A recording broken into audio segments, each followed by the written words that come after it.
Sí, ahí está, profe. Sí, Sí, perfecto. profe, ahí Sí, se escucha mejor. excelente. Ah, resulta que compré un micrófono, un parlante de estos con YouTube, chiquitos, pero se ve que no funciona bien el micrófono. Ahora se escucha bien, ahora directamente con el celular, ¿viste? Yo tengo el celular acá instalado, no tengo imagen. No, no, sí, sí. Lo que pasa es que estoy repetido 2 veces. Estoy con una computadora en una habitación y yo estoy con el celular en otra habitación. Y el pizarrón. Así que si ustedes tienen alguna pregunta, directamente hablan, desmutean y hablan y hacen la pregunta, porque yo no voy a poder leer la pregunta en la computadora. Yo les preguntaba si hay un par de voluntarios para que hagan la grabación, porque como tengo la computadora ya es un poco problemático para mí hacer la grabación y el tratamiento digital después, porque hay que trabajar unos minutos con eso. Florencia Iglesias. Bueno, Florencia Iglesias y Nicolás Hernández.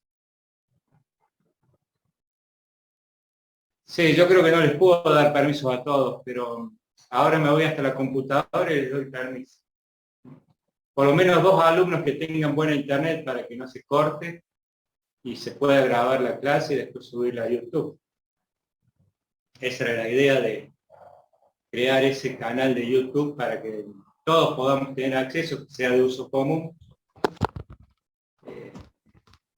Por ahí, yo pregunté si estaban acostumbrados mejor a YouTube que a otras plataformas. Ah, entonces no necesita permiso. ¿Vos, Florencia?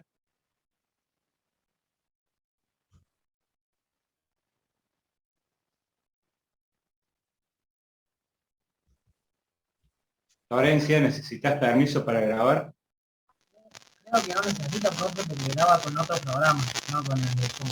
Ah, no. Bueno, entonces está bien así. Sí, es importante entonces, más que nada por ustedes, ¿no? De que por cada clase haya 1, 2 o 3 responsables de la grabación.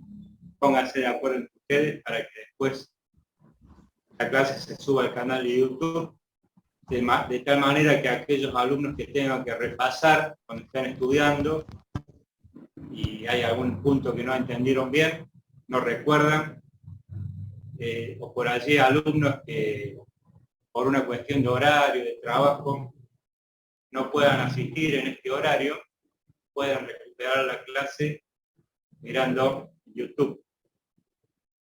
Esa es la idea. Es lo que yo conozco. Sé que hay otras formas, con Classroom. El año pasado trabajaba con Google Drive, pero por ahí me parece que es más cómodo con el canal de YouTube, por eso tenemos este canal.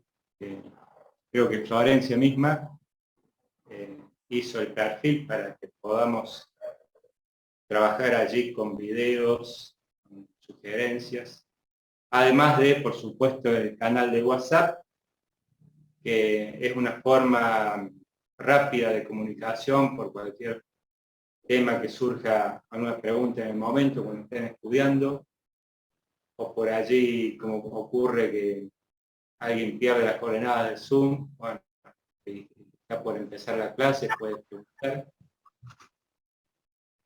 pueden pasar el WhatsApp. Leonardo, bueno, después pasame un mensaje o que alguien te pase el enlace, pero si no, mi WhatsApp, toma nota y me pasas un mensaje y yo te agrego el grupo.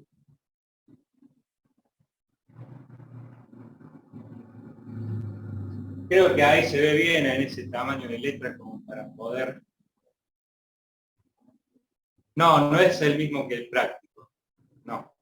Es el grupo de WhatsApp del teórico donde podemos intercambiar comunicación referida a las clases de teórico, el tema parcial, el tema dudas que tengan por ahí cuando estudian. Siempre algo referido al teórico de física 2, civil. Ahí lo pasamos. Ahí entonces en el chat está el enlace del grupo de WhatsApp. Bueno.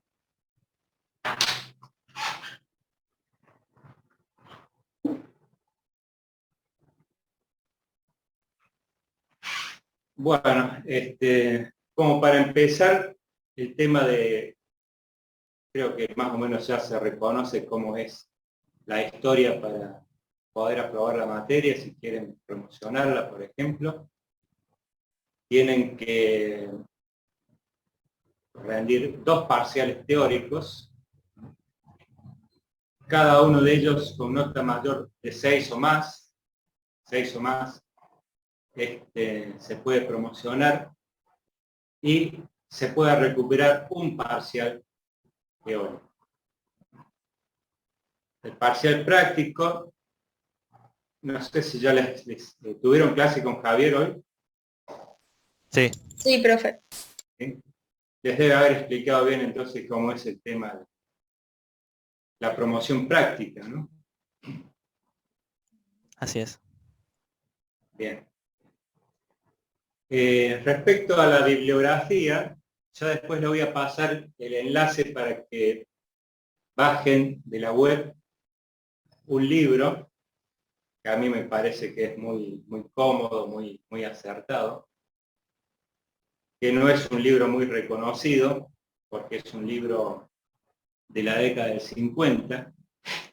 Lo que pasa es que como nosotros vemos la física, tanto física 1 como física 2, vemos la física que se desarrolló hasta 1900. Después siguió avanzando la física con física moderna, que comprende, se cortó a todos, No, profe, yo lo veo bien. No, profe, está bien. Debe haber sido tu internet. Les decía, la física a partir de 1905 fue el cambio, ¿no? Se vino la física moderna con la relatividad y con la mecánica cuántica. Entonces, un libro de la década del 50 por ahí puede ser un poco peyorativo, pero no es tan así. Todas las ideas que vamos a ver están allí representadas. Calor y termodinámica, vamos a seguir con Ignardi Polo.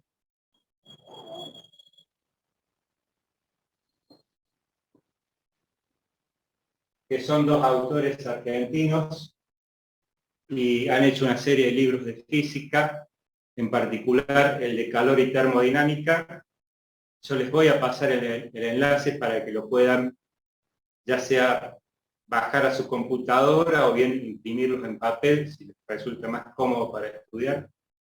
Se ve bien, se ve que son fotos o, digamos,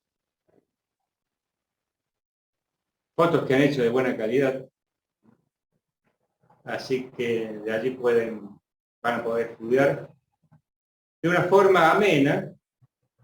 Y lo que me gusta de este libro es que está muy bien justificado. Todos los temas que van apareciendo, a medida que van leyendo ese libro, está justificado experimentalmente. El Resnick sirve, también el CERS. Aquel que no le guste el Ignardi Polo puede optar por el CERS. CERS-Semansky. También es una buena opción. Pero tanto el CERS-Semansky como el Resnick tienen una forma estructurada, digamos, que por allí aparecen las ideas del aire, ¿no? El de Educo. No, no lo conozco, el de Educo. Entonces, en cambio, este libro de Ignardi Colo está bueno porque es la guía práctica. No, no, tienen que complementar con texto, con libro de texto, por supuesto. Este libro, la parte experimental está muy bien fundamentada. De lo que se trata la física es justamente la parte experimental. Como materia, digamos, que tiene lógica teórica combinada con la experiencia, ¿no? Es una ciencia netamente experimental. Entonces, se basa todo el libro de Ignardi Colo en experiencias. Y además está también, hay referencias históricas, porque justamente eso, como tiene todas las referencias históricas, uno se ubica en tiempo, en lugar, en momento, en que se fueron generando estas ideas. Entonces, a mí me resulta didáctico. Yo cuando estudié esta materia la primera vez, el profe nos pidió ese libro y bueno, de más también está que cumple la parte formal de desarrollo, así que Ignardi Colo. Les vuelvo a recalcar, como si a alguien le resulta muy pesado, una lectura densa, que también tiene su parte negativa si se quiere, puede optar por el CERS para formalizar o redondear su idea, la idea que tenga en la cabeza respecto a la materia, que para eso están los libros de texto. Pero fundamentalmente seguir las clases, lo que yo muestro me parece a mí que va a ser suficiente para poder hacer los ejercicios de la guía mínimamente y también, por supuesto, aprender la materia. Al menos voy a tratar de transmitir eso.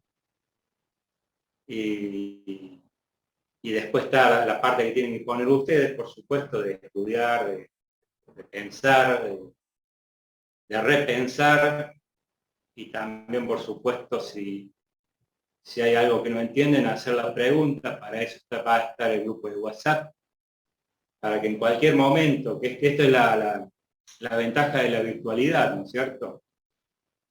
En cualquier momento que ustedes estén estudiando, se les presente la duda, ya sea que estén resolviendo un ejercicio práctico y no entienden la parte teórica para poder resolverlo, me mandan un audio, ya sea en el grupo, por privado, como quieran. Yo no tengo un problema en responder. Son las 10 de la noche, no, por supuesto, pero al otro día les puedo responder. No hay historia con eso. Lo importante es que vayan construyendo este edificio de Física 2 para ustedes. Entonces, eso es lo importante. Luego, esto digamos en lo que respecta a calor y termodinámica.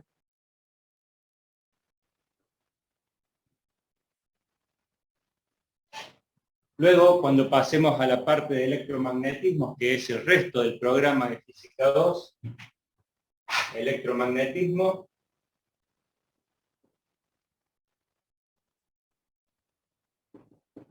fundamentalmente vamos a seguir al libro de Alonso Finn.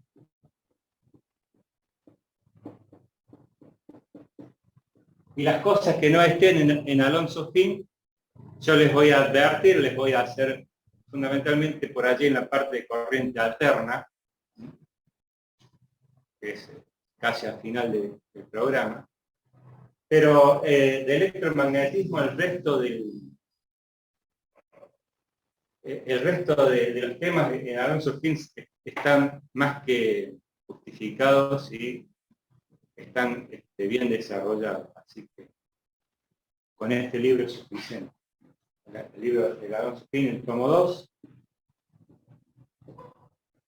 lo van a poder encontrar en la web. Yo lo bajé en un par de oportunidades, sale bien. Lo mismo que el de Física 1, el de Alonso Finn, también recuerdo haberlo bajado una vez de internet. Si no consiguen el enlace, por allí preguntan y tratamos de buscarlo entre todos. Si los paso los libros. Sí, el de Isnarrico lo tengo en el enlace en la punta de la lengua, ahí después se lo voy a pasar. El de Alonso Finn no lo tengo a mano, pero traten de buscarlo y si no, lo encontramos entre todos, ¿no? Sería cuestión de ver algún lugar piola que se pueda bajar el libro.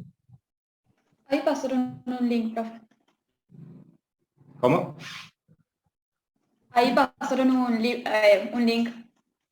Ah, perfecto. Bueno.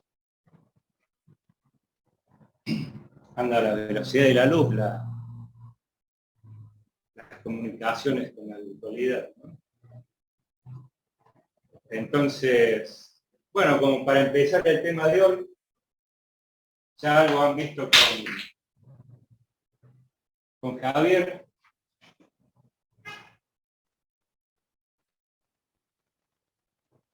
Hoy vamos a empezar entonces con calor y temperatura,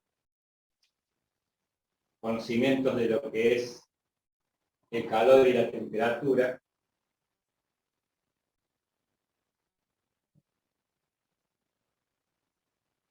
Conceptos de calor y temperatura. Podemos arrancar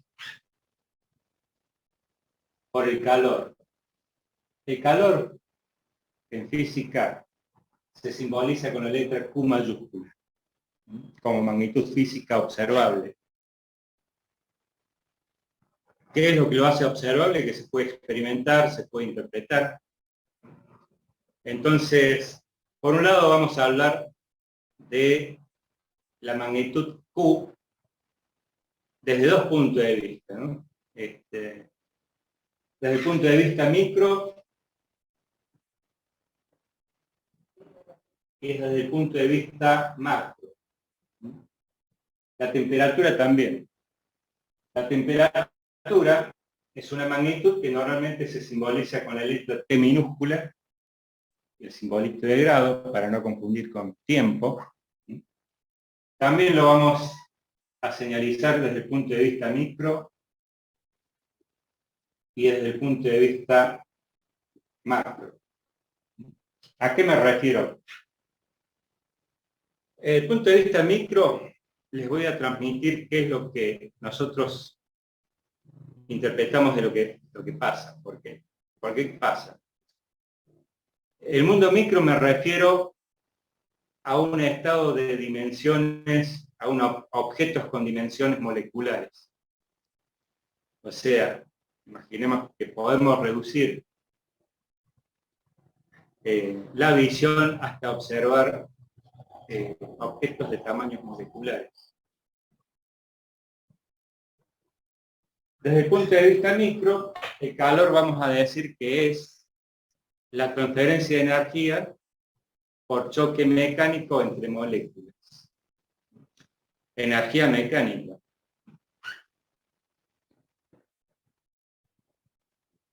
Transferencia de energía mecánica por choque entre moléculas.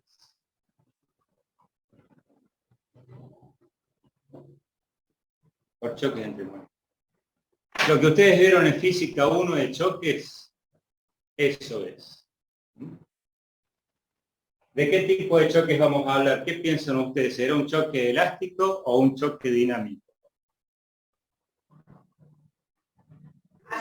Dinámico.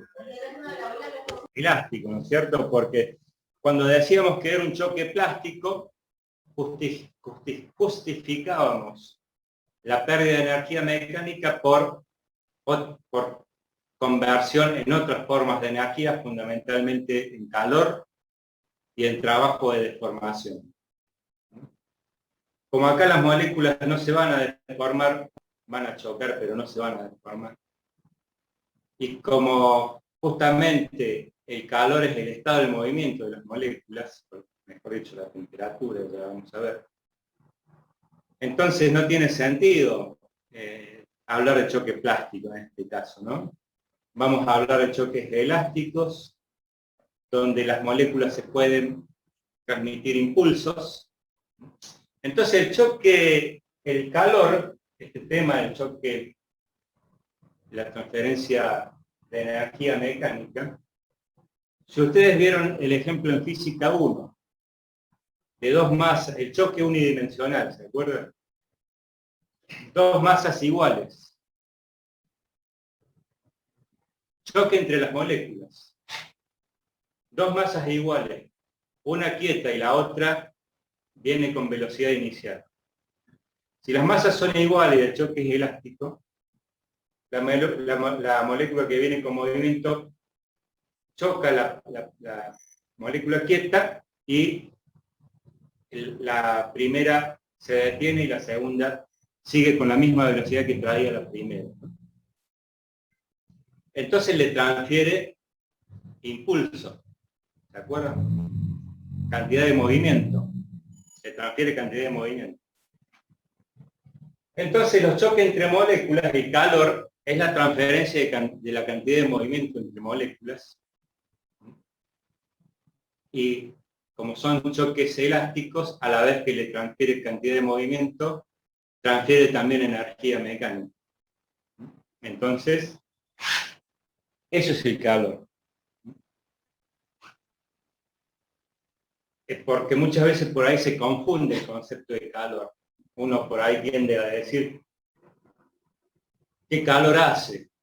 Cuando en realidad debería de decir, la temperatura está alta. Porque lo que tiene que ver con la sensación térmica y los estados térmicos es la temperatura. Entonces, el calor, dijimos, a nivel micro es la transferencia de energía mecánica por choque entre moléculas. Ahí, por ejemplo, ese mecanismo en Isnardo y Colo está recontra explicado, ¿no? Es parte de lo que se denomina la teoría mecánica del calor. Entonces, ¿cómo es la transferencia de calor entre dos cuerpos? Bueno, se ponen en contacto íntimo, uno en contacto con el otro, y la transferencia se puede hacer a través de la superficie de interfase por los choques de las moléculas que vayan a quedar vecinas. Y si la estructura del material da una solución de continuidad al fenómeno, aún en los cuerpos, digamos, indivisos, un cuerpo completo, la transferencia de calor se puede dar en forma interna también, hacia el interior. Entonces, es justamente el intercambio del movimiento de la energía de las moléculas. Entonces, si dos cuerpos están en contacto directo y hay transferencia de calor, es por conducción que se llama, ¿no? La otra forma de transferencia del calor es por convección, que para eso hace falta un intermediario, un medio fluido, ya sea gaseoso o líquido, por un medio que tenga la particularidad de que las moléculas tienen movimiento libre, o casi libre. Eso hace que puedan transferir esa cantidad de movimiento desde un cuerpo sólido, por ejemplo, a otro cuerpo sólido distante, sin que estos cuerpos sólidos estén en contacto, sino que la transferencia de la energía se hace vía el intermediario fluido, porque las moléculas de este fluido pueden servir como medio de propagación del calor. Eso sería la propagación del calor por convección. Profe, Ahí preguntan si la conducción, la convección y las radiaciones a nivel macro. Bueno, sí, se manifiesta, la forma en que se manifiesta es por los cambios de estados térmicos. Entonces ahí lo vamos a ver bien. Un segundito. Entonces, es la transferencia de energía mecánica por choque entre moléculas. A nivel macro, se manifiesta por los cambios de estados térmicos.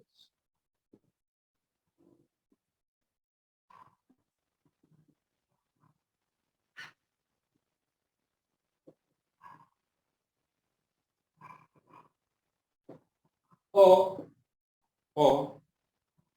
cambios de estado físico.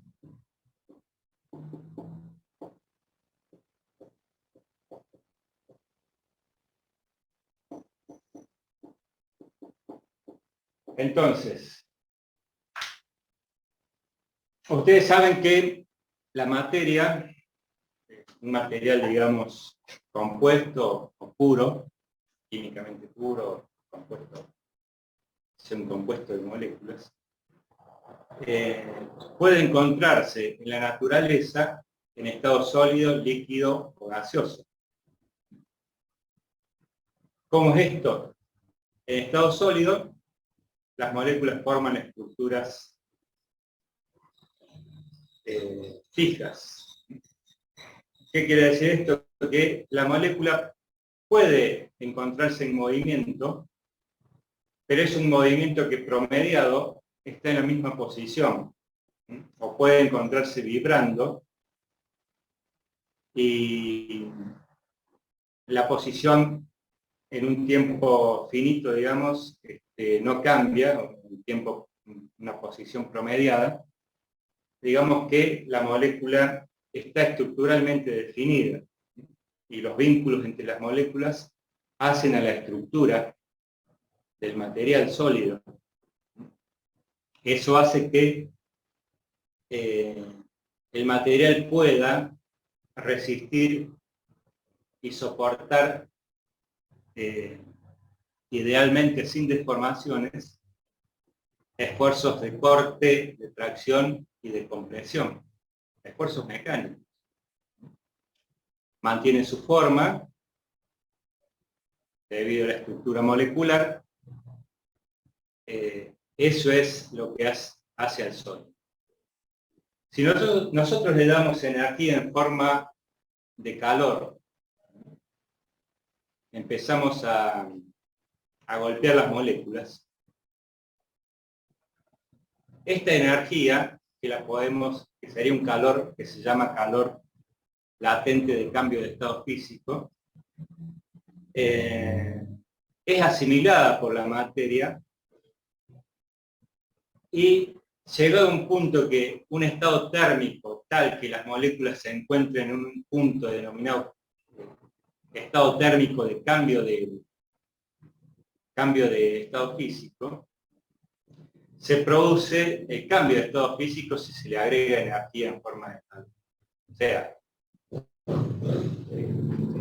seamos un poquito más claro. Desde el punto de vista micro, la temperatura, antes de que hablar de la temperatura, hablemos de los estados térmicos, porque hay que empezar hablando de lo primero, ¿no? Estados térmicos.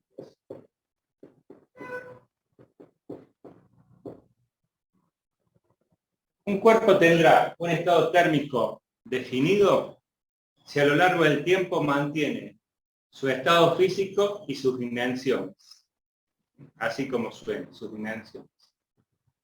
Entonces, si comprendamos que hay una escala de estados térmicos que puede tener un cuerpo o un material, subimos el estado térmico, supongamos que tiene estado sólido, a un punto tal que se denomina punto de fusión. El cuerpo, si se le da más energía a las moléculas, puede encontrarse en ese punto, esa energía utilizarla para romper la estructura molecular. Romper la estructura molecular y el cuerpo dejar de ser un sólido. Entonces, en ese caso, las moléculas van a estar todavía relacionadas, pero ya pierden la forma, pierden la estructura. Entonces, hay fuerzas de cohesión, hay vínculos entre las moléculas, más fluidos, y entonces pasa a estado líquido el material. En estado líquido, el fluido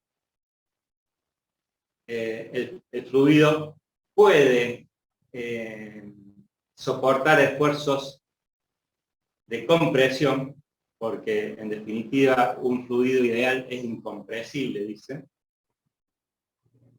pero no puede soportar esfuerzos de tracción que separan las moléculas o esfuerzos de corte. Fundamentalmente, lo que no pueden soportar esfuerzos de corte no pueden mantener una forma, por ejemplo, sobre la superficie terrestre, donde todos los cuerpos están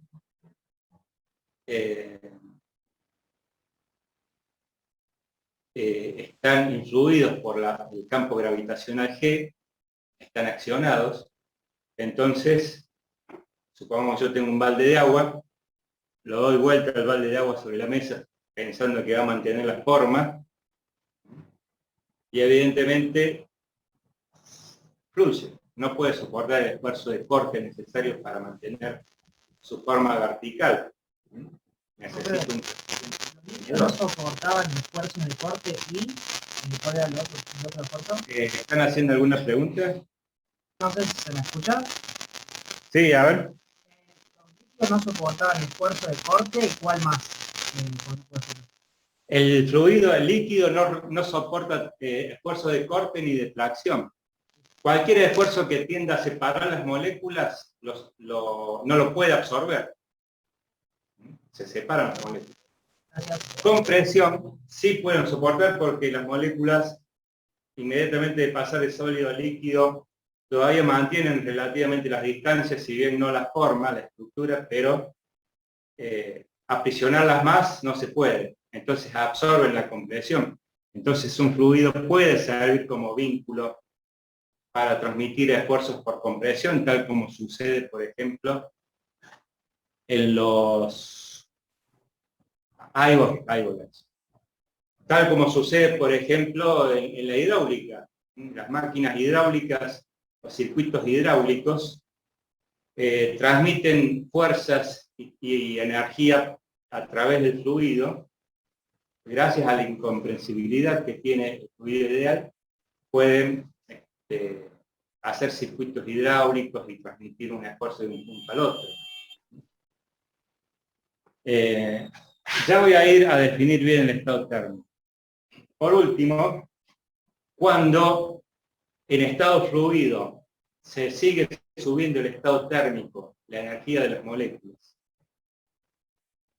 llega un punto que se llama, un estado térmico en particular, que se le llama punto de gasificación o de vaporización,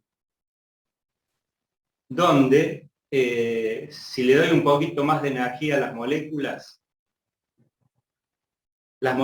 pierden la fuerza de cohesión entre sí, y una molécula, al perder esa fuerza de cohesión, en principio es libre de moverse por el espacio.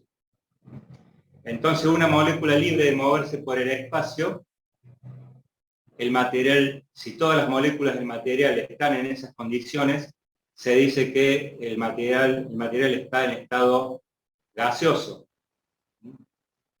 Entonces, el gas ideal sería que la molécula puede viajar sin fuerzas de cohesión con el resto de las moléculas, desarrollando un movimiento rectilíneo uniforme, a menos que choque contra las paredes de un recipiente contenedor o choque contra otra molécula.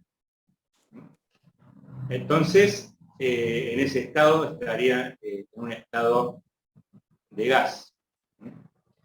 Luego, esos son los estados físicos. La temperatura, los estados térmicos en principio, ¿cómo se definen desde el punto de vista micro? Vamos a hablar del estado térmico, el estado de movimiento de las moléculas, sin necesariamente que estén intercambiando energía en forma de calor. Entonces, hay un estado de movimiento que decimos, bueno, si la energía se mantiene constante, el estado de movimiento se mantendrá constante. El estado de movimiento de la molécula, me refiero que la molécula puede vibrar o puede rotar, si tiene, por supuesto que todo eso hay un límite ahí en el tamaño de la molécula entre la física clásica y la física cuántica. Entonces por ahí tenemos que ser un poquito cuidadosos, que estamos ahí justo en el límite. Entonces, pero imaginemos que hacemos un análisis clásico, la molécula puede girar, puede vibrar por los distintos componentes de la que está compuesta, y el estado de ese movimiento, la energía, es el estado térmico. Entonces, si la molécula, o el cuerpo, mejor dicho, que está compuesto por un conglomerado de moléculas, por supuesto, mantiene su estado físico y mantiene su dimensión, empecemos a hablar así de la dimensión, digamos que el estado térmico está inalterable, está constante en el tiempo. ¿Qué son los estados térmicos de equilibrio? Que podríamos empezar a hablar bien técnicamente, serían los estados térmicos de equilibrio.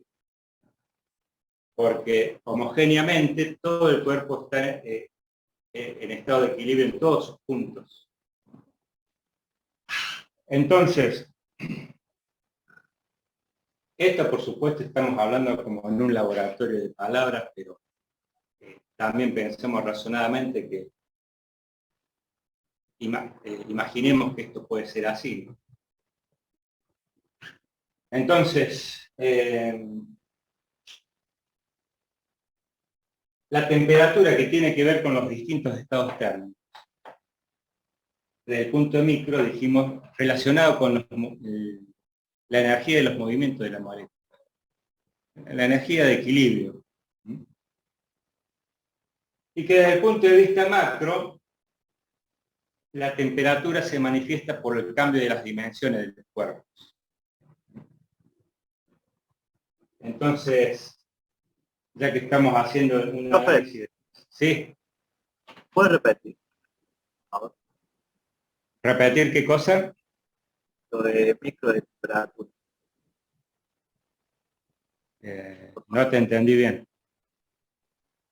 Que si puedes repetir lo de micro de temperatura. La parte micro es el estado energético de movimiento de las moléculas. Pero ¿qué pasa? La temperatura no es una magnitud global. Es una magnitud de punto. Es una magnitud como si fuese específica. Entonces, por ejemplo, para cuantificar la temperatura, ahí voy. Para cuantificar la temperatura yo tendría que sumar todas las energías de las moléculas que componen el cuerpo y dividirlo por la cantidad de materia. Desde el punto de vista macro, los distintos estados térmicos se manifiestan por los cambios en las dimensiones. Sí. Entonces, por eso se habla que la temperatura es una magnitud intensiva, es una magnitud específica como la presión. Y el cambio de calor es una magnitud extensiva porque es una magnitud que se puede sumar. Yo puedo sumar cantidades de calor, pero no puedo sumar temperaturas. Las temperaturas se promedian.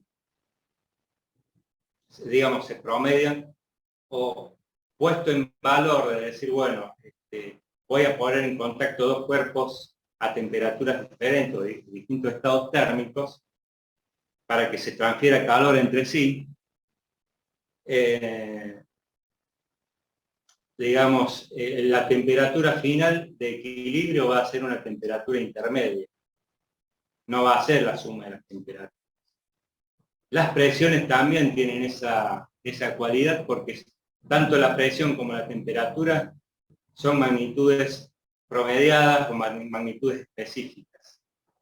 Entonces, fíjense que desde el punto de vista de las magnitudes y los sistemas de unidades, si nosotros ya venimos de física 1 reconociendo que tenemos MKS como unidades fundamentales,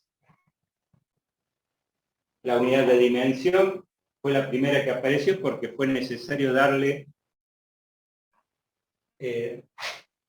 relativamente comparar tamaños y formas.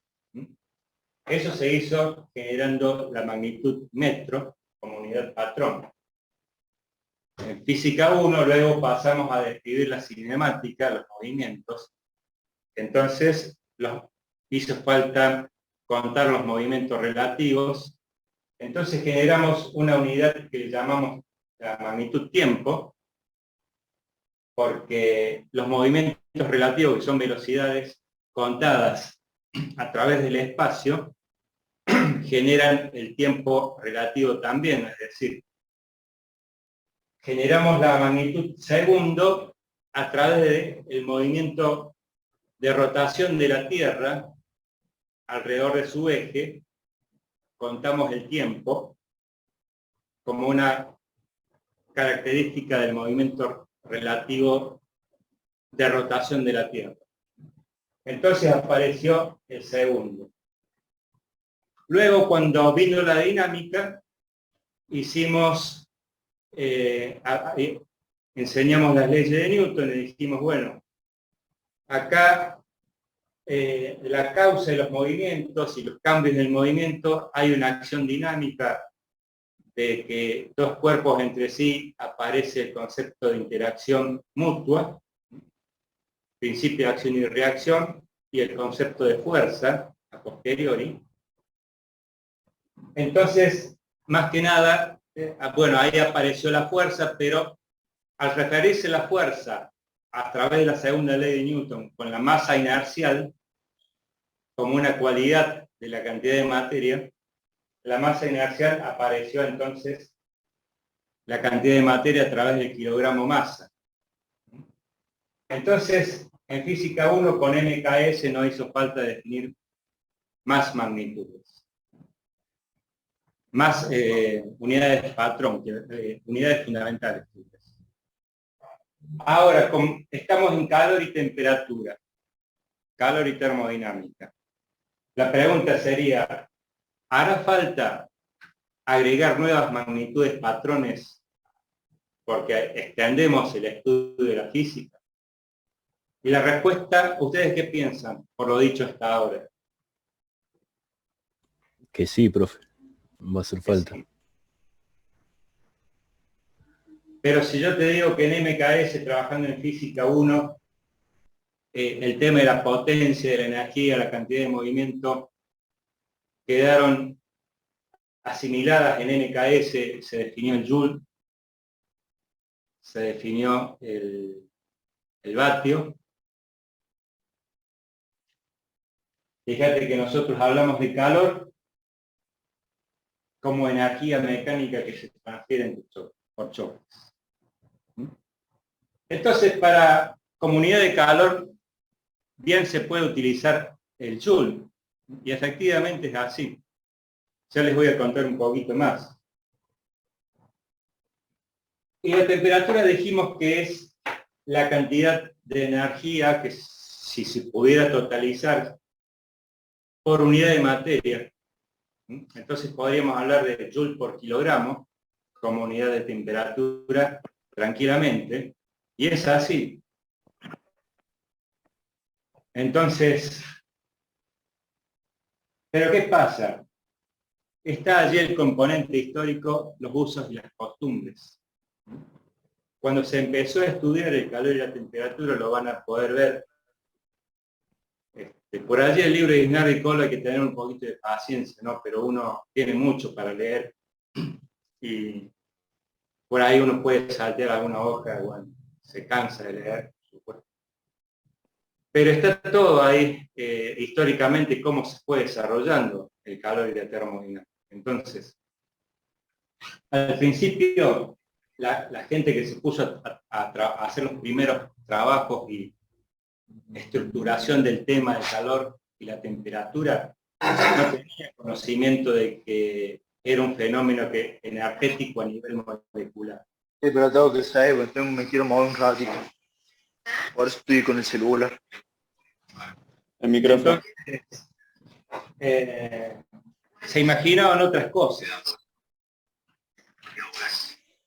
Se imaginaban que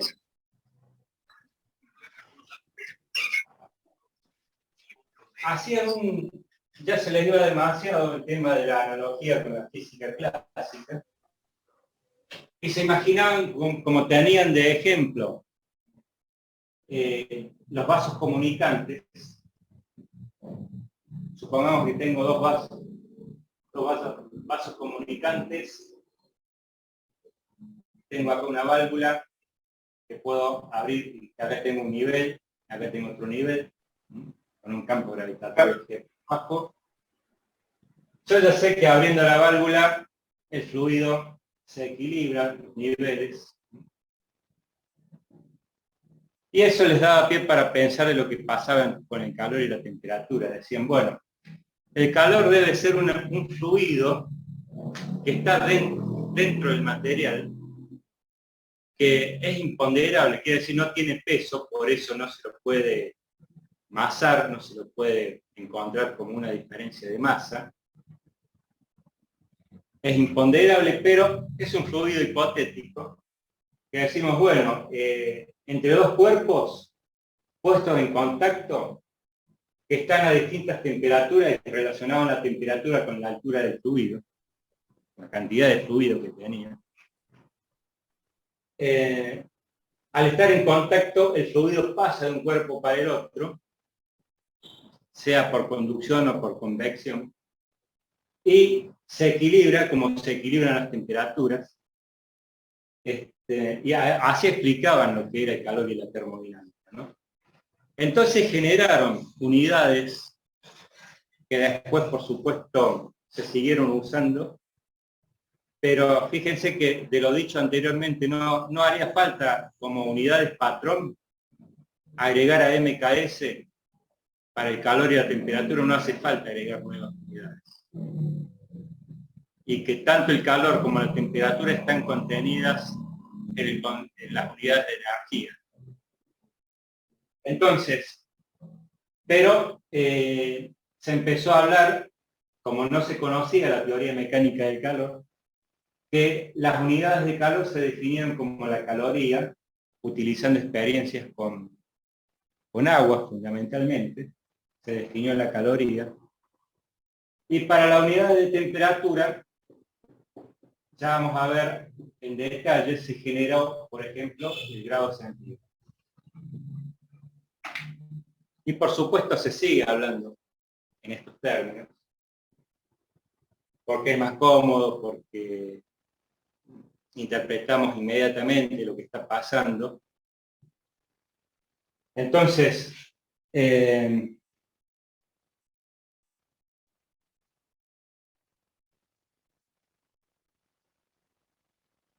hablemos ahora de los estados térmicos y del principio cero de la termodinámica. Profe, ¿Sí? Una consulta. Usted ha dicho que el estado térmico de forma micro se definía como el estado térmico de las moléculas y de forma macro. El cambio te lo va a hacer notar el cambio de dimensiones.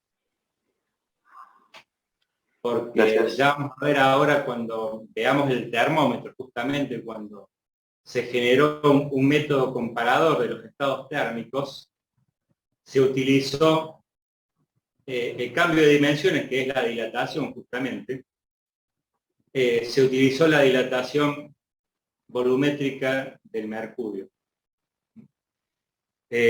Con Javier les dio el tema de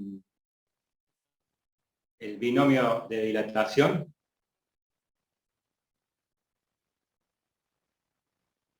No, profe, todavía no. Ah, bien, bien. Ok. Ya se los va a dar al tema este porque normalmente convenimos que la dilatación térmica, de lo que es de lo que se trata. Bien, la dilatación térmica es justamente el cambio de las dimensiones por los cambios de estados térmicos. ¿Qué me preguntaban recién? Repetir el punto de vista micro, la temperatura. Es si se pudiera totalizar la energía del movimiento de las moléculas. Supongamos vos tenés un cuerpo de dimensiones finitas. Imagínate que vos pudieras, las moléculas están moviéndose. Supongo que sea un cuerpo sólido, formando las moléculas de estructura, tienen energía de movimiento. Entonces, si vos pudieras sumar toda la energía de todas las moléculas, totalizar la energía mecánica y dividirla por la cantidad de materia, por una magnitud que represente la cantidad de materia tal como la masa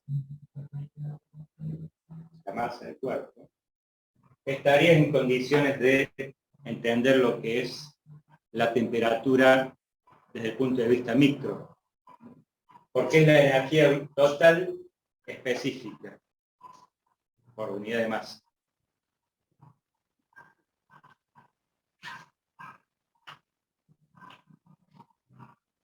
¿Se entendió? Sí, sí, eso sí. Entonces el principio cero de la termodinámica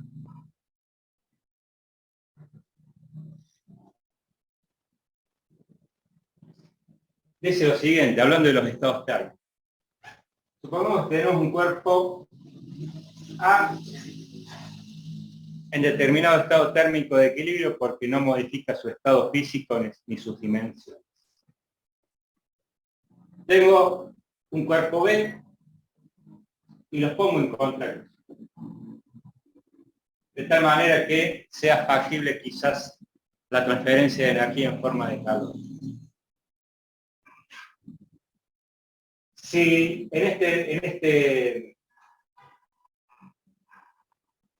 estado de unión no hay cambio de estado térmico, no hay cambio de dimensiones ni cambios de estado físico, decimos que A y B en principio estaban en el mismo estado térmico.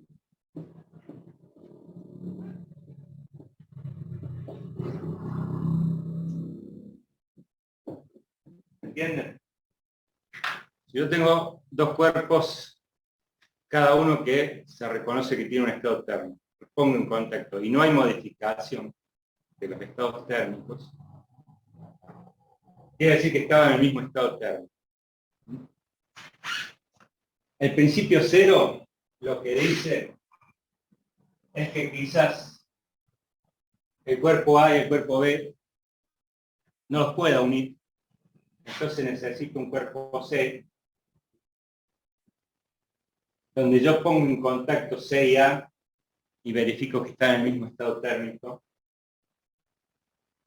traslado el cuerpo C en contacto con B y verifico que también está en el mismo estado térmico, quiere decir que A y B están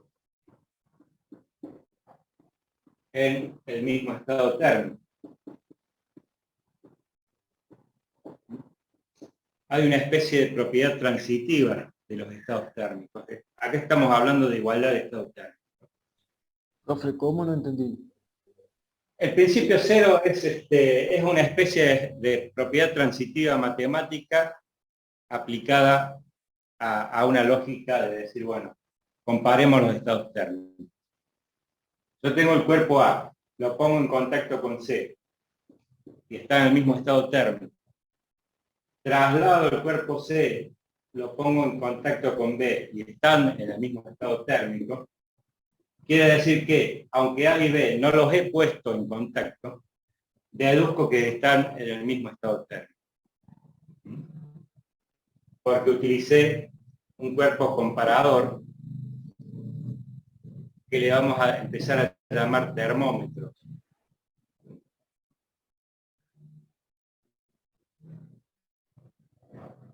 Entonces, Profe, ¿y por qué no podría ponerlos en contacto a A y B, por ejemplo? suponete que sean dos piezas de una maquinaria que no quiero desarmar. Supone que sea... no los puedo unir por algún problema logístico, si quiere. Claro, es una especie de transitividad del estado térmico, de la igualdad de estado térmico, en este caso. Entonces, el principio cero de la termodinámica lo que está diciendo es que puedo utilizar un comparador que a partir de este momento lo vamos a llamar termómetro. Y así como está usado en el principio cero de la termodinámica, sirve solamente cuando A y B están en el mismo estado térmico. Entonces ahora hay que interpretar cómo los diferentes estados térmicos... Profe, pero ahí se está en contacto. Comparar.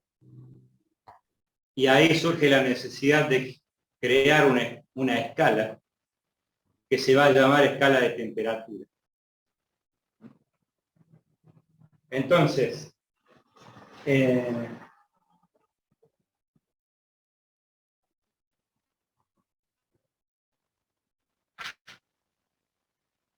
la experiencia de la naturaleza nos indica que, tales como creían los primeros experimentadores del fluido calórico, ¿no? Que cuando se ponen dos cuerpos en contacto en distinto estado térmico, se estabiliza el estado térmico a un solo estado térmico intermedio, tal como lo hacía el nivel de los vasos comunicantes, ¿no?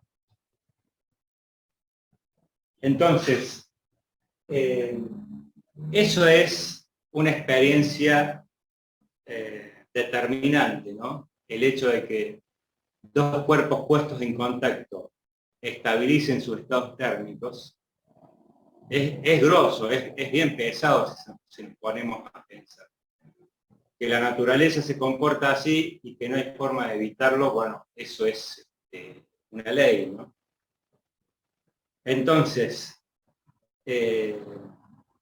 después uno puede idealizar, mantener un cuerpo aislado térmicamente en forma ideal, de que no tenga transferencia de calor, pero por supuesto que hasta cierto punto las idealizaciones se pueden llevar a cabo, y si no, habrá que corregir, siempre hay formas de corrección y tomar en cuenta los errores experimentales también, por supuesto.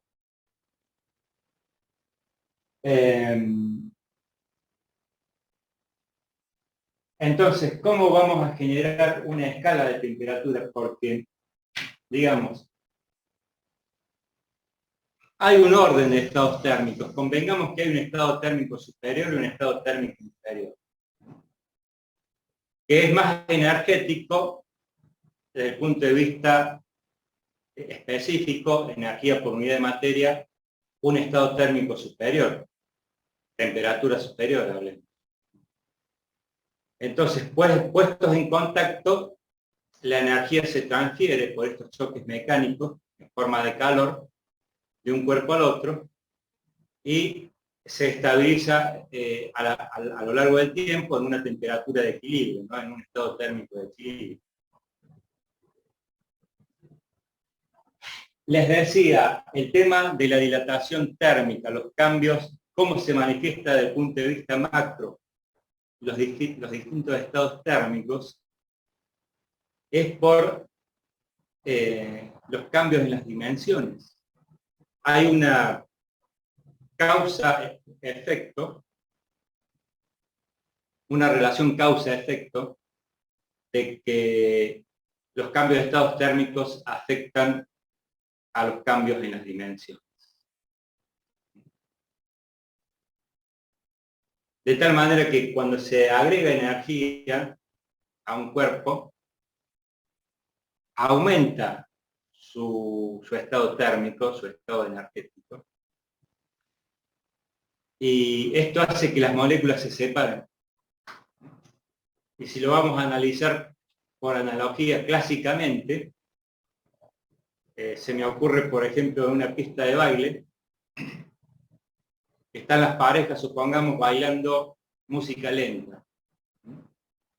Entonces, se mueven despacio, se mueven poco, las parejas se pueden juntar y achicar la pista,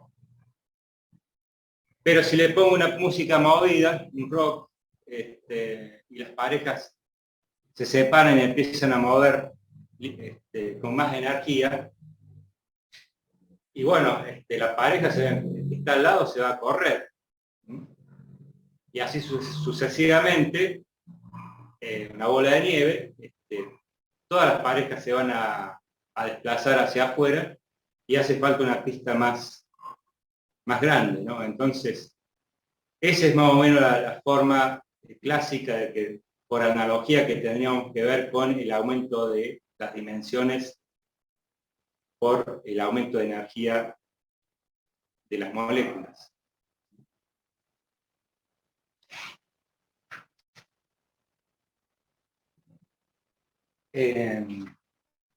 Bueno.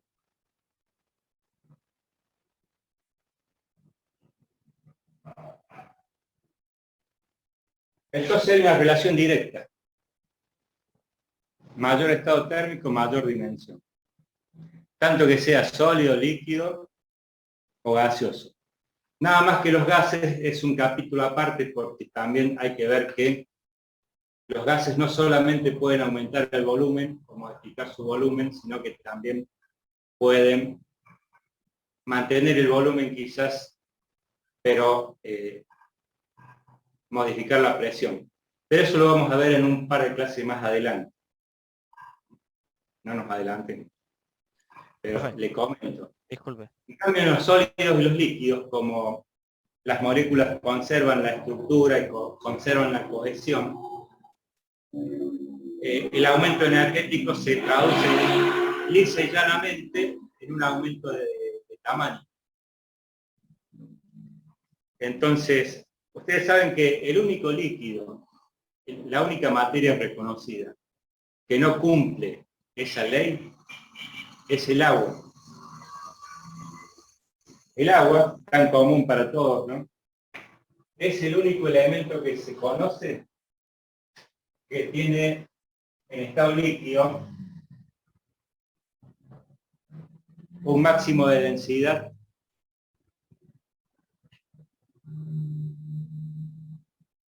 siempre se queda un cambio de calor, hay un cambio de temperatura. No, ahí está. El calor, ya le voy a comentar lo del agua. El calor puede ser calor latente o calor sensible.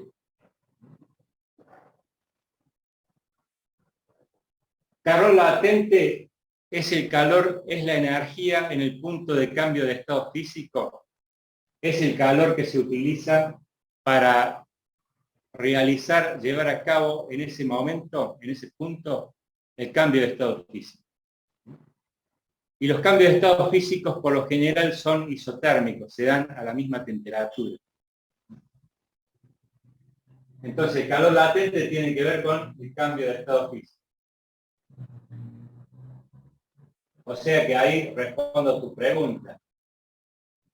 Puede haber transferencia de calor y no hay cambio de temperatura.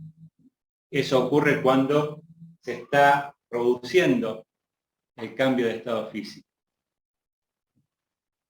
Y la otra forma, el calor sensible, es cuando hay cambio de temperatura.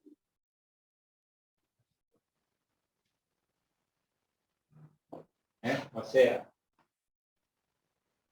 si no hay cambio de estado físico, las moléculas reciben la energía, pero aumentan su estado térmico, aumentan su temperatura. Profe, ¿cuál sería un ejemplo de ellos? Bueno, supongamos que tenés hielo, lo tenés a menos 10 grados, dejás que se caliente a temperatura ambiente, pero en la superficie de interfase, cuando se está derritiendo el hielo, en ese punto ocurre el fenómeno de fusión. Y en ese punto, en esa área, digamos, que cubriendo el hielo, digamos que el calor que recibe del medio ambiente lo utiliza para cambiar el estado físico, aumenta la energía de las moléculas, rompe los enlaces estructurales y digamos, mantiene la temperatura. Ese sería el calor latente. Y el calor sensible es cuando vos calentás un objeto,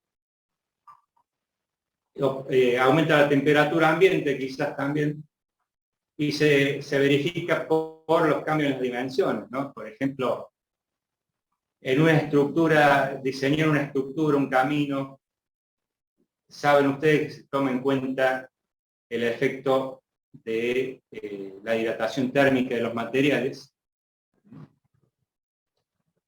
porque suponete vos diseñas un pavimento, las juntas de dilatación, que cuando vos tenés materiales heterogéneos en la estructura, no todos van a reaccionar de la misma forma desde el punto de vista de la dilatación térmica, entonces tenés que prever que para que no se altere la estructura, la rigidez de un diseño, tenés que prever las juntas de dilatación. Desde el punto de vista práctico podemos hablar un poquito más adelante también. Pero esa es la idea.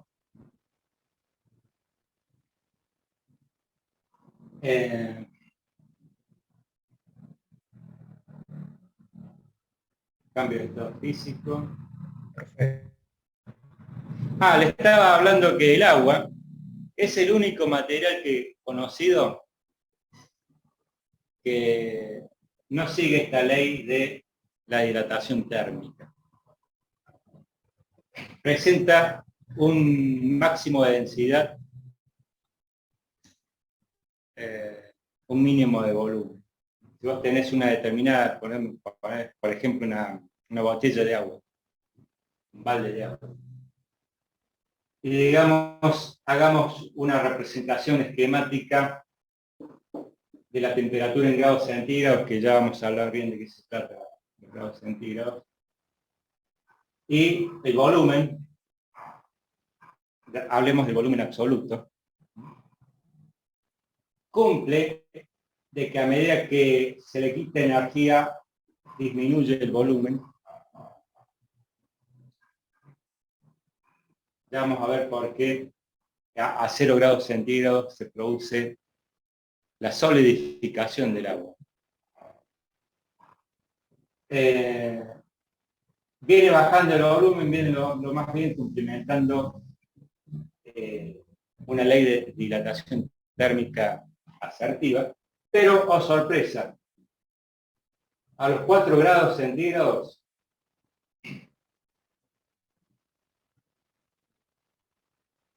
deja de bajar el volumen. Y si sigo disminuyendo la temperatura, el volumen empieza a aumentar.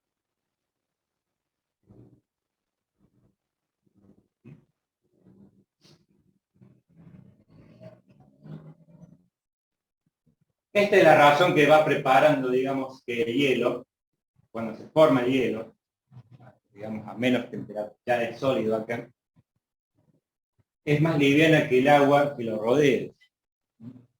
Entonces, si el agua está fría o el agua, o aunque no esté fría, agua líquida, el hielo ya de por sí es, tiene una densidad menor que la densidad del agua. Entonces va a flotar por principio de Arquímedes.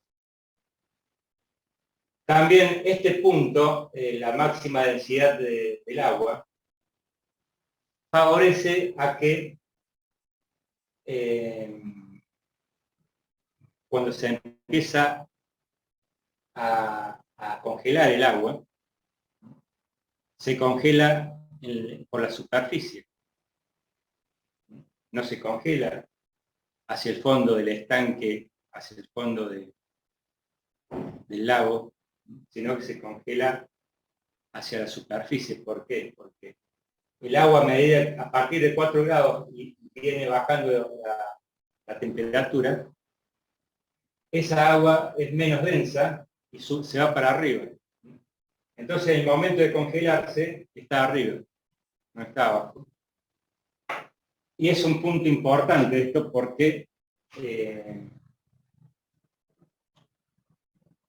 si decimos, bueno, la vida empezó en el agua, empezó abajo del agua, protegido por la capa de hielo, que seguramente estaba en ese punto, no se congelaba el agua de abajo del mar, no del mar, del lago, sino por el lado de arriba, entonces podía permitir aún el desarrollo de la vida aún a temperaturas invernales. Si no, se hubiera parado ahí nomás la cosa. Profe, Bueno.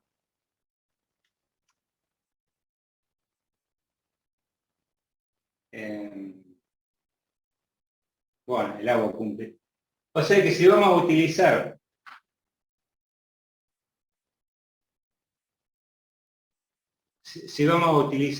un líquido como líquido termométrico para comparar estados térmicos, el agua no sirve, de hecho, porque en una misma dimensión tendría 2 valores de estados térmicos diferentes, lo cual no se corresponde a un instrumento de medición, ¿no?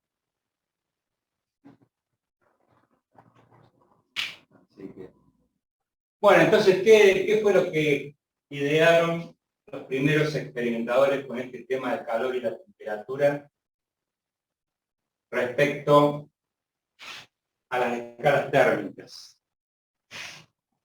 Generaron, utilizaron la dilatación térmica del mercurio en un tubo de vidrio. Pongamos que tenemos un recipiente contenedor de mercurio, recipiente de vidrio porque el mercurio, digamos, entre 40 grados bajo cero y 380 grados centígrados, el mercurio se mantiene líquido. Entonces, necesita un recipiente que lo contenga para mantener la forma. Entonces, tenemos el mercurio líquido y vamos a decir, bueno, si yo le doy calor por intercambio energético con otro cuerpo en distinto estado térmico, el mercurio se dilata, aumenta su volumen. Como el aumento de volumen del mercurio es mucho más acentuado que el del contenedor, el mercurio tiene que escapar por algún lado porque si no rompe el contenedor, ¿no? Entonces la vía de escape se le da por un capilar para que suba por allí el exceso de volumen. Y este elemento así, tan simple, puede salir comparando el nivel del mercurio que toma sobre el capilar, generar allí una escala de comparación, una escala de los estados térmicos, una escala, digamos, que me sirva para comparar los distintos estados térmicos y que, digamos, genera, a partir de allí, generamos la escala térmica, o la escala de temperatura digamos, acá vamos a hablar de la temperatura a partir de reconocer la escala térmica. Claro, el termómetro funciona así, funciona con un reservorio de mercurio, que es el bulbo del termómetro, que es el objeto sensor, si se quiere, porque ese bulbo es lo que tiene que estar en contacto íntimo por conducción o por convección con el cuerpo que yo quiero determinar la temperatura. Entonces, ¿de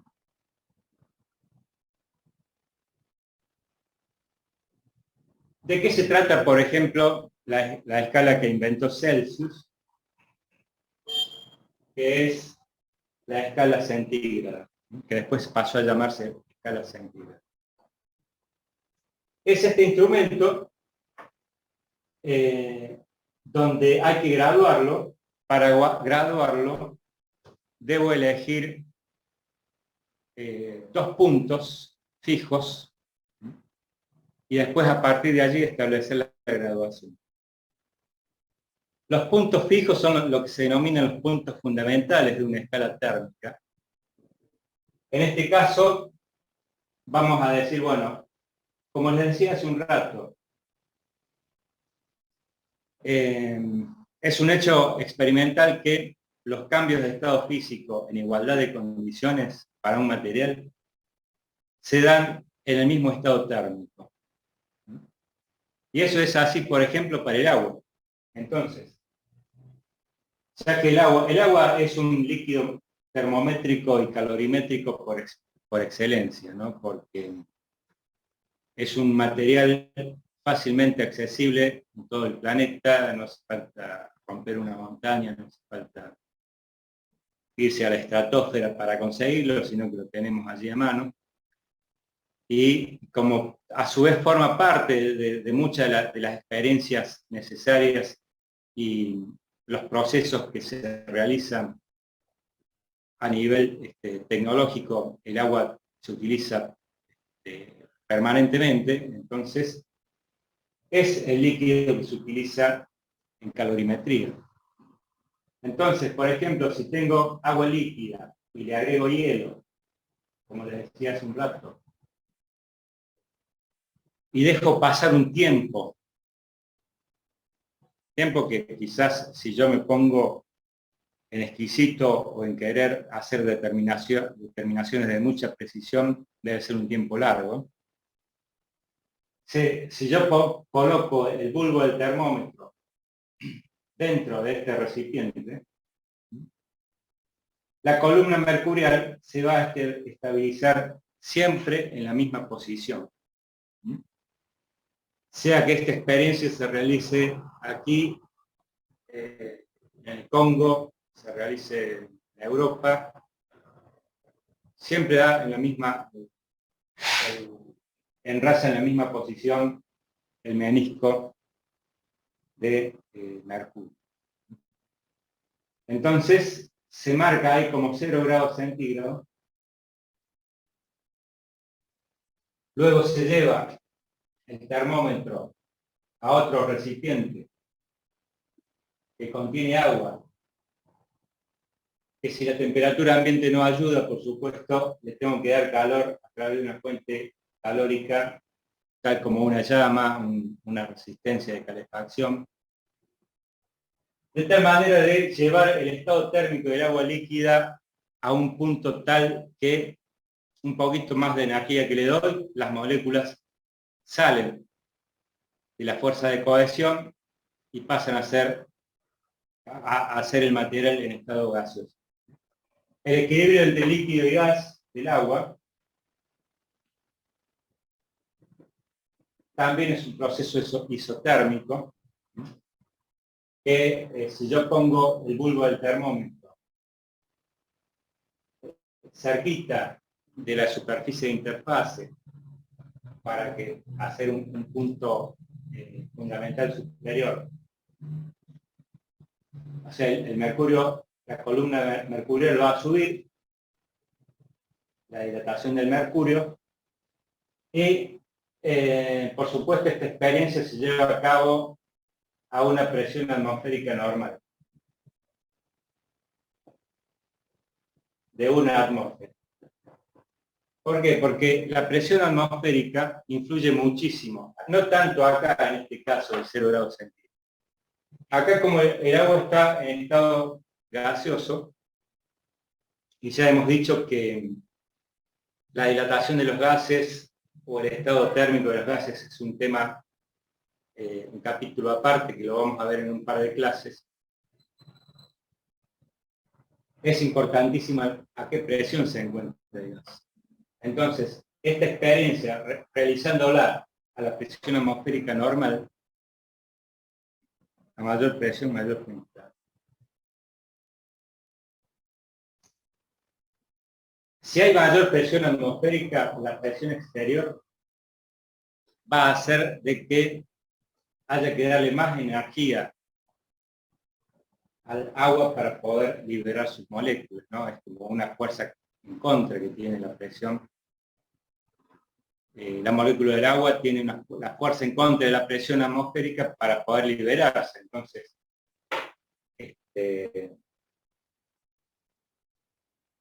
hace falta más calor y por supuesto la molécula que vaya a salir a liberarse va a tener más energía.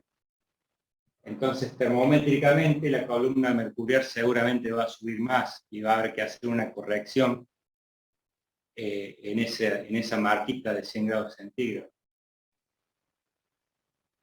Si la presión atmosférica es inferior de la normal, todo lo contrario, ¿no? Entonces, a presión atmosférica normal, sube la columna mercurial, se hace una marquita que dice 100. Teníamos la marquita del 0. Se divide en 100 partes iguales. Y cada una de esas partecitas es 1 grado centígrado.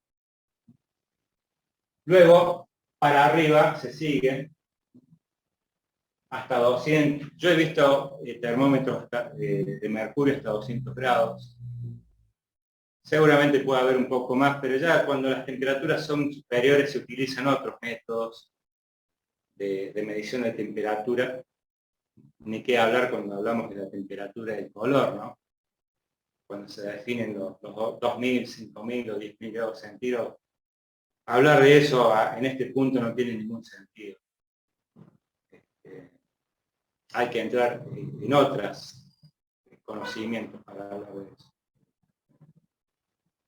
Y como les decía, el mercurio se vaporiza a los 380 grados centígrados, o sea que no podríamos tener un cierto límite práctico, la generación de una escala hasta cierto punto centígrado. Lo mismo a temperatura bajo cero, también el mercurio a menos 40 grados centígrados se solidifica. Entonces seguramente la dilatación térmica como sólido del mercurio es muy distinta a la dilatación térmica como líquido. Entonces, seguramente el mercurio no se utiliza a más de 10 grados bajo cero. Porque después aparece otro método de medición de la temperatura y de comparación, que es el termómetro de gas. Y aparece otra escala también con el termómetro de gas, que es la escala en grados Kelvin. Entonces la escala Kelvin y la escala centígrada, se generó la escala Kelvin a partir de la escala centígrada, y es como que se superpuso, y la escala Kelvin en realidad es una escala que se construye a través del termómetro de gas, y utiliza la dilatación del gas. Entonces, ya vamos a hablar en un par de clases, como les digo, tengan un poquito de paciencia, pero la escala Kelvin se parece mucho a la escala centígrada en cuanto al tamaño del grado, pero el concepto es diferente. Ya vamos a hablar un poquito más de eso. Entonces, les decía, hasta 10 grados, 15 grados bajo cero, por ahí tiene sentido hablar en escala centígrada. Y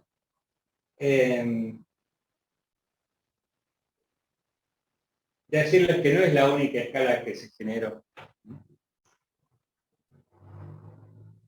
Ahí en el libro de Ignacio van a ver que el primero que generó una escala utilizando un termómetro de mercurio se llama Reynolds.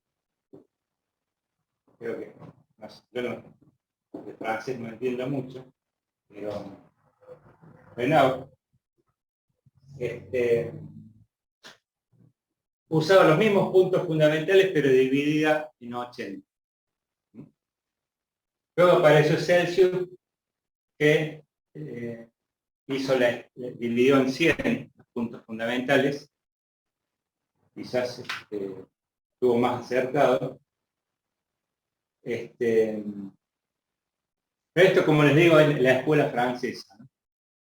Después los ingleses, por supuesto, por su parte, también hacían sus experiencias y generaron su propia escala termométrica, basándose también en la dilatación del mercurio, pero le llamaron la escala Fahrenheit. Digamos que la escala Fahrenheit usa el mismo termómetro, nada más que cambia el punto fundamental y el número de divisiones. ¿Qué hora va siendo? Las 9:30. 21:30. 9:30. 9:30, profe. 9:30. Bien. Normalmente vamos a hacer así, vamos a trabajar de 8 a 10, porque la clase en teoría es hasta las 10:20 si fuera presencial, con un recreo por allí al medio, ¿no? Pero acá en la virtualidad vamos a hacer así, no tomamos recreo. Y yo no veo acá el chat, así que, ¿qué preguntabas? Por allí, cuando tengan alguna pregunta, preferiría que abran el micrófono y hagan la pregunta. El científico era Reynolds. Sí, Reynolds fue, digamos, el primero que se le ocurrió definir estos puntos fundamentales, pero él lo dividió en 80. Después trabajó Celsius, lo dividió en 100. Luego, sobre la misma escala, el mismo tubo de vidrio, manteniendo la distancia del grado centígrado entre 0 y 100, se hacen marcaciones para arriba y se definen los grados superiores a 100 grados, y se hacen los mismos tamaños de marcaciones para abajo de 0 y se definen los grados bajo 0. Entonces les decía, la escala Fahrenheit usa el mismo método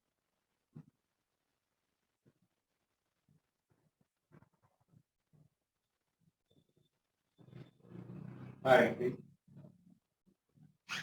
el mismo método de la dilatación aparente del mercurio en un tubo de vidrio. ¿Por qué digo dilatación aparente? Vamos a ver el dibujo de recién del reservorio, ¿no? Acá esto contiene mercurio. Cuando yo le doy calor, porque recibe el calor, porque este bulbo está puesto en contacto con un cuerpo que, digamos, el bulbo interfiere poco en la temperatura del cuerpo, ¿no? En el estado térmico. Se supone que el cuerpo es mucho más grande que el bulbo, de tal manera de que el bulbo, como método de medición, por supuesto, toda medición interfiere en el objeto a medir. Acá es un hecho.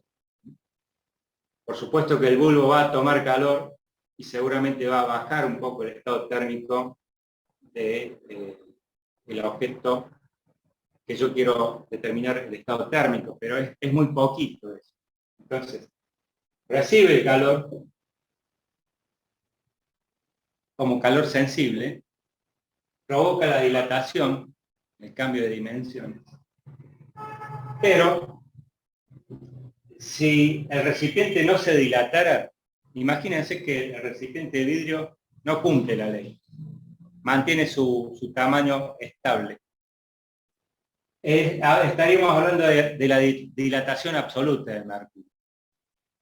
Pero ¿qué pasa? Como acá hay una combinación, una composición, el vidrio es un material que también tiene su ley de dilatación térmica. Entonces, seguramente el vidrio también va a aumentar, el recipiente va a aumentar su tamaño cuando le doy calor. O cuando le quito calor también, va a disminuir el tamaño. El tema es que, como aumenta el volumen del vidrio, a lo que es la dilatación absoluta del mercurio, en realidad el mercurio va a alcanzar una altura más baja, porque al ser más grande el recipiente, respecto al nivel absoluto, baja el nivel de la columna de mercurio. Entonces hablamos que el método es la dilatación relativa, perdón, la dilatación aparente del mercurio en un tubo de vidrio. El vidrio no puede ser cualquier vidrio, también si uno va a generar un instrumento de precisión y quiere confiar en ese instrumento, seguramente el material a utilizar tiene que ser de cualidades permanentes, de cualidades uniformes. Entonces el vidrio es un vidrio especial que hace a la definición de la escala térmica. Es un vidrio que se dilata poco, justamente, de característica dura, y por supuesto el mercurio tiene que ser puro, y la calidad de la medición del instrumento también va a estar dada en que el calibre, el capilar del mercurio sea, por supuesto, lo más uniforme posible, ¿no es cierto? Que sea un cilindro exacto. Porque si tiene deformaciones, por supuesto, van a aparecer diferencias en las determinaciones. Todo depende de cómo se cuide el instrumento, que no haya deformaciones permanentes en el vidrio. Después, ahí en Isnardi y Colo no hace falta que lo vean, pero yo les cuento, a que le interese lo puede ver. Está la demostración de que la escala térmica, así definida como la dilatación aparente del mercurio en un tubo de vidrio, no depende ni del volumen del bulbo, ni del diámetro del capilar, porque los puntos fundamentales, así sea diferente la construcción de la forma y el tamaño del termómetro, los puntos fundamentales y dividir por 100 es unívoco. Va a dar el mismo resultado independientemente del tamaño del termómetro. En todo caso, yo me puedo valer de una buena tecnología de construcción del termómetro y puedo quizás también hacer un termómetro más grande para tener mayor precisión en la división que hago entre 0 y 100. Poder tener más holgura a la vista, de poder, bueno, distinguir entre dos marcas, una al ladito de la otra. De eso va a depender. Pero a su vez, ¿qué pasa? Si yo construyo un termómetro de mayor tamaño, va a ser más débil desde el punto de vista de las alteraciones, porque seguramente se puede golpear, más grande de tamaño seguramente puede deformarse con más facilidad. Entonces hay toda una cuestión ahí de análisis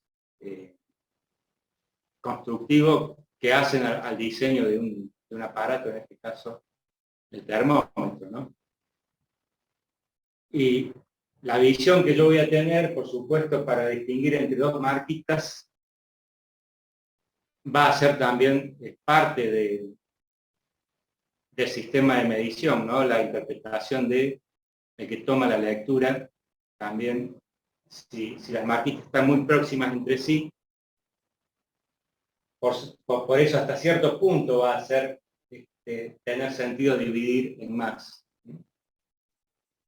Yo no he visto nunca un termómetro construido como si fuese un calibre, ¿no? Que tuviera las dos escalas de ajuste, un vernier móvil, una escala fija. Eso no lo he visto, porque evidentemente los detalles constructivos hacen que, por más que yo intente hacer una medición de precisión entre dos marquitas,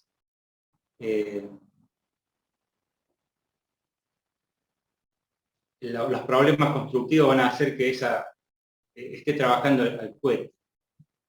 Lo mismo un calibre mecánico, hasta dónde tiene sentido. Ustedes han visto que por allí vienen calibres de precisión de 2 centésimas de milímetro y hasta vienen de 1 centésima. Pero también vienen de 1 décima de milímetro. ¿De qué va a depender esa precisión? De que el fabricante garantice el material y garantice la construcción del instrumento. De que no va a modificarse con el tiempo, que va a haber que calibrarlo lo menos posible. Todo eso influye. Bueno, ya como para ir hacia la recta final, contarles que en principio se utilizaron otros líquidos. Van a ver ahí en Minardicolo que se utilizaba el alcohol como líquido termométrico.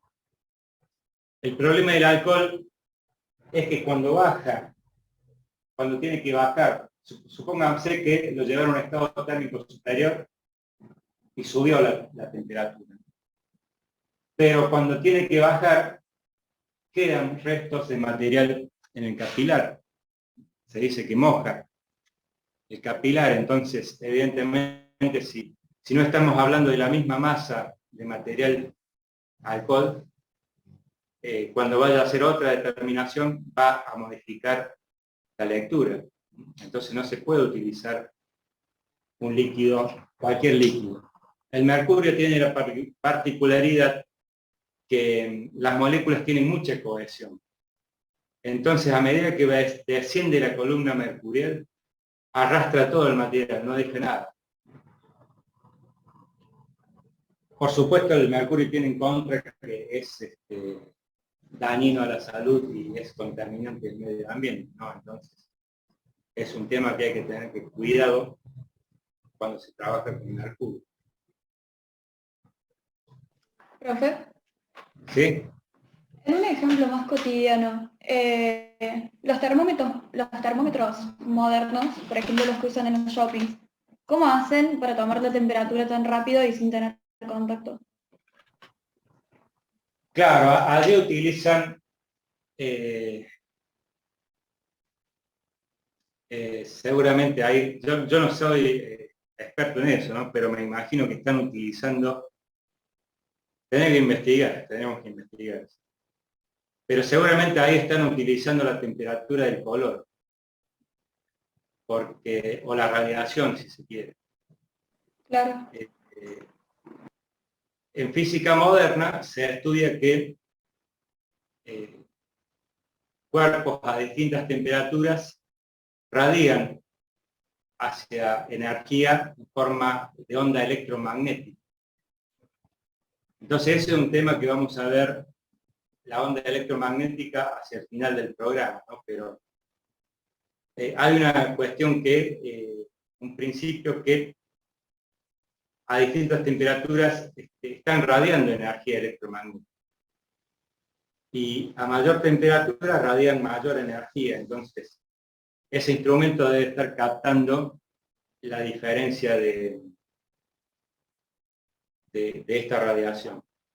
Pero instrumentos para medir temperatura, los principios de funcionamiento pueden haber muchos. Pueden utilizar distintas propiedades físicas o leyes físicas que anden por ahí. Por ejemplo, también se mide la temperatura por efectos de binomios de materiales conectados galvánicamente que cuando sus extremos están a distintas temperaturas generan un voltaje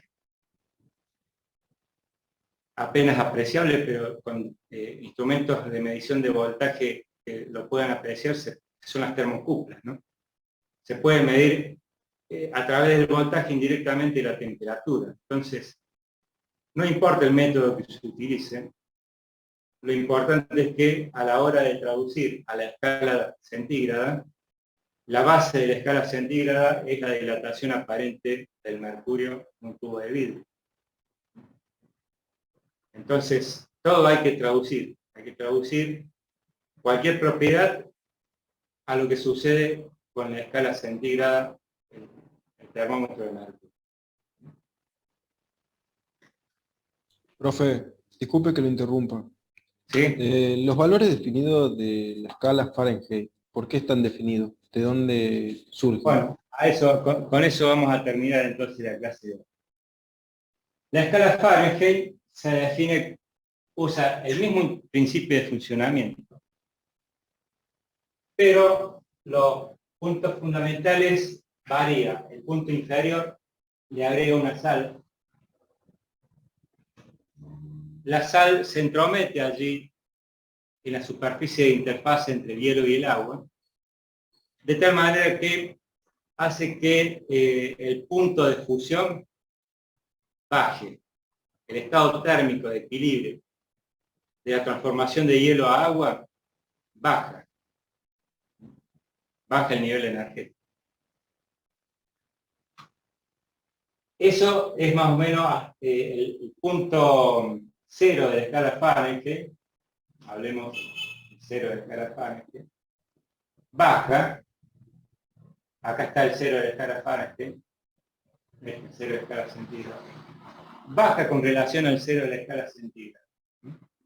De tal manera que el 0 grados Fahrenheit equivalen aproximadamente a 18,4, menos 18,4 grados centígrados. O que 0 grados centígrados equivalen aproximadamente a 32 grados Fahrenheit. Digo aproximadamente porque esto es naturaleza pura, ¿no? Acá no hay matemática. Entonces, no tiene por qué numéricamente haber una exactitud en esto. Lo que más se parece es esto. Y se toma como referencia decir, bueno, ¿qué es? Entre nosotros se dice, 32 grados Fahrenheit son 0 grados. El punto superior, sí, es el agua, la ebullición del agua, el cambio de estado físico del agua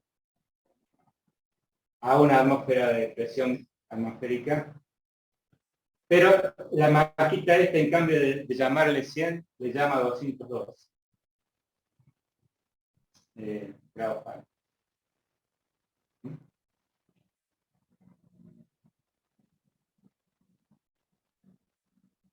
O sea que entre 0 grados Fahrenheit y 212 dividen en partes iguales 212 veces. Los ingleses por allí siempre, ¿no?, tienen el 12 como obsesión, ¿no? El sistema tocagenal sería. Entonces, bueno, no sé, invento una palabra, ¿no? El sistema en 12, porque ellos todos toman la docena, las 12 veces 12 es la gruesa.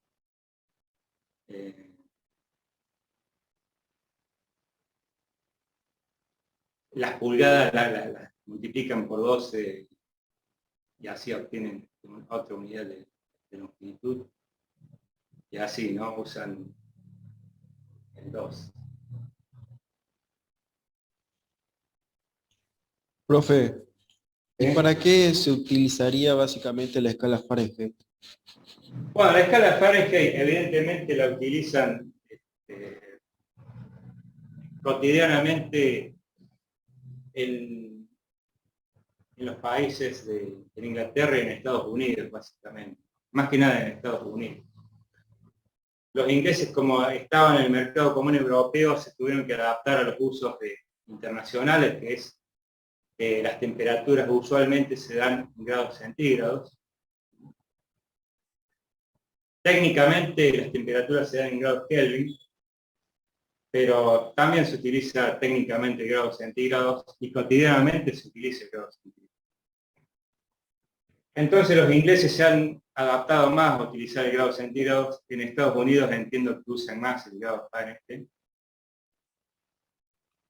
Y entiendo que por allí es más cómodo en los países fríos hablar en grado Fahrenheit, porque se puede hablar en temperaturas bajo 0 centígrados con un solo valor. O sea, si hace 10 grados bajo 0, supongamos que sean 15 grados Fahrenheit, no hace falta aclarar 15 grados sobre ceros o bajo cero. ¿Entienden? En cambio, cuando hablo en la escala centígradas, si estoy a una temperatura alrededor de 0 grados, tengo que aclarar si la temperatura es 1 grado bajo cero, si es 1 grado bajo cero, si son 2 grados sobre cero, 2 grados bajo cero.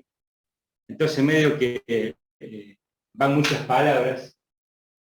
En cambio la escala Fahrenheit no tiene ese problema, ¿no? Entonces pienso que por eso es la razón de utilizar la escala Fahrenheit. Entonces vamos a hacer rápidamente a comparar escala Fahrenheit con escala centígrada. Vamos a representar gráficamente. Vamos a poner, por ejemplo, en el eje de las abscisas la temperatura en grados centígrados y en el eje de las ordenadas la temperatura en grados Fahrenheit. Entonces tenemos como puntos en común que 100 grados centígrados van a equivaler a 212 grados Fahrenheit. Y el otro punto en común que tengo, que ya lo reconozco, es que 0 grados centígrados equivalen a 32 grados Fahrenheit.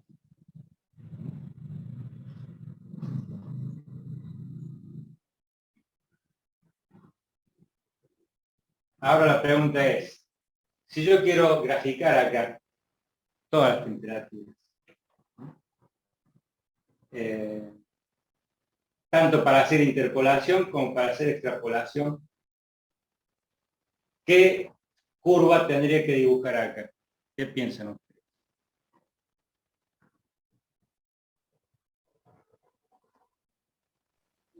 Una recta, profe. Ajá, ¿y por qué es una recta? ¿Qué te hace pensar que debe ser una recta? Y por ejemplo, no alguna forma definida como una curva experimental, aún puede ser una curva experimental. ¿Por qué no una curva? ¿Por qué una recta?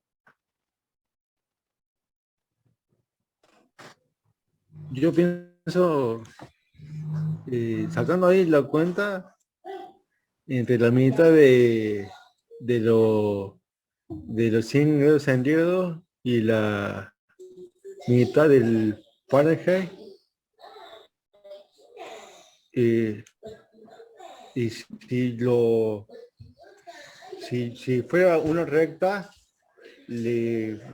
se haría en el punto medio entre el Fahrenheit y el centígrado. No Claro, sé si mira. están así. Bueno, más o menos estás orientado. Porque es un cambio constante. Bueno, la respuesta es que el principio de funcionamiento es el mismo. Es la dilatación aparente del mercurio en un tubo de vidrio. ¿Mm? Eso hace que, al ser el mismo instrumento, es todo lineal. A los fines de definir las escalas, por más que sean dos escalas diferentes, pero con el mismo instrumento, la dilatación del mercurio se comporta de la misma forma. Entonces, hay absoluta proporcionalidad entre las escalas. Si hay Además, las divisiones son regulares. Eso también. Claro, si hay proporcionalidad, las divisiones de las escalas son proporcionales entre sí. No queda otra absolutamente seguro de que es una recta.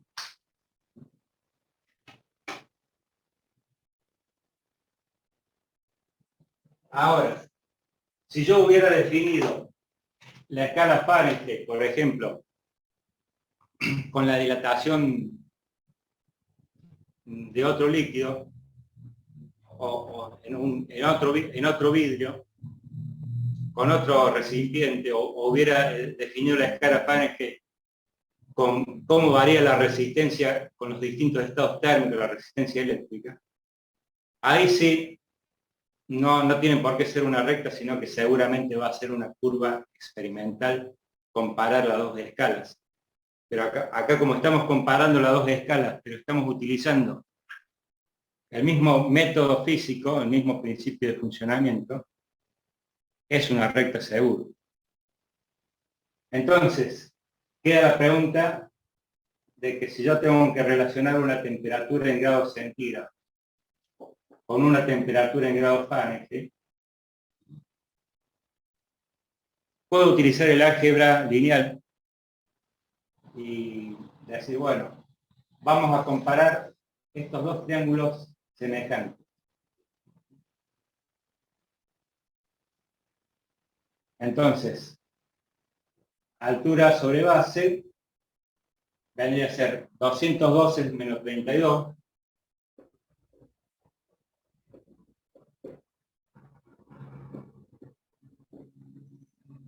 dividido la base 100 grados centígrados.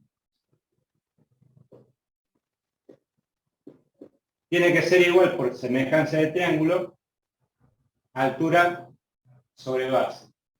Acá la altura son la temperatura en grados Fahrenheit menos 32.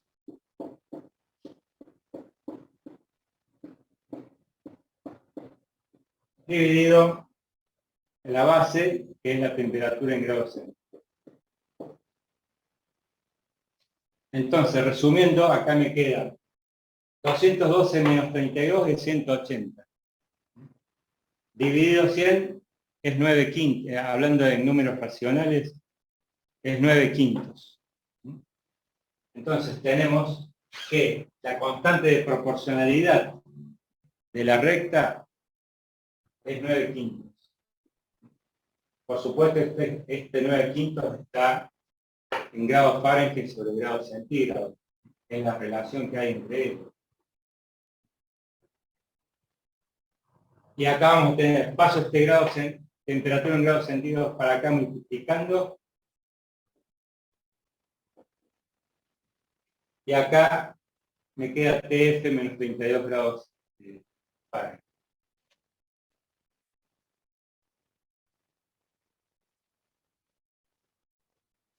Quiere decir que este 32 es la ordenada al origen de la recta, desde el punto de vista del álgebra lineal, y esta es la pendiente.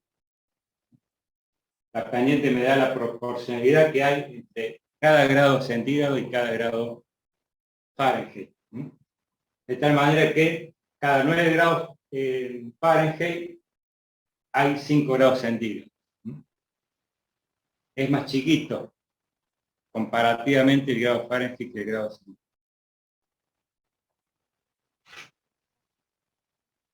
Bueno, vamos a ir dejando por acá, no sé si alguien tiene alguna pregunta.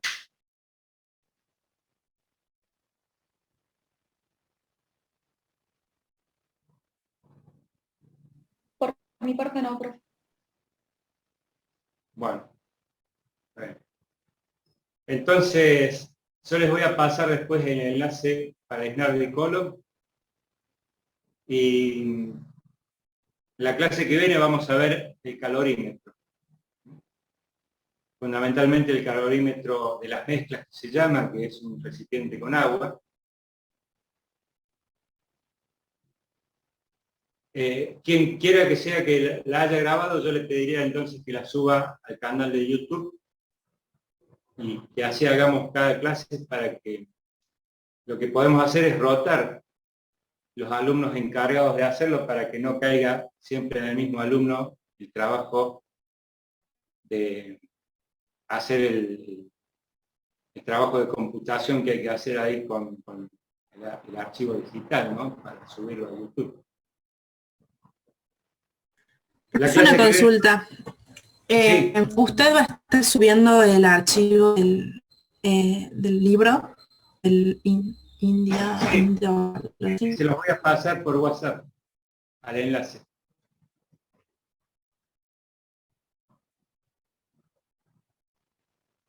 Entonces, vamos a ver la clase que viene, el calorímetro de las mezclas. Vamos a ver lo que es el equivalente en agua, el calorímetro. Vamos a hablar un poco más específicamente del calor sensible y del calor latente.